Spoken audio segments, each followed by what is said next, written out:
biz ichki ishlar idoralarida uzoq yillar xizmat qilib, nafaqaga chiqqan bo'lsa-da, lekin shu vatanimiz, xalqimiz uchun o'zini fidoyi mehnatlari bilan mana shu Navbahor fuqarolar yig'inida xizmat qilayotgan katta serjant, ichki ishlar xodimi faxriysi Rahimova Shahloxon Numonjonovani O'zbekiston Respublikasi Ichki ishlar vazirligi Faxriylar kengashining ko'krak nishoni bilan taqdirlaymiz.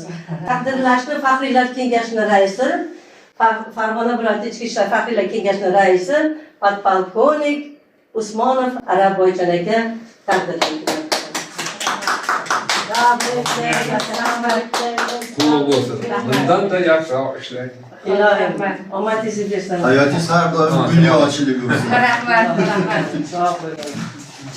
Alloh sizni mehnatingiz doim qo'llab-quvvatlang, doim birga ishlar yuring. O'zingizga Zamin tayyor.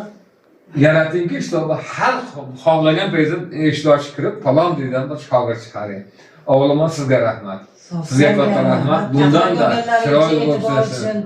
Xizmatlarni nimaga e'tiborga olib, shunchalik berganlar uchun biz hammamiz xursandmiz. Bu kuni xursandchiligi hammamiz xursandchilik. Rahmat.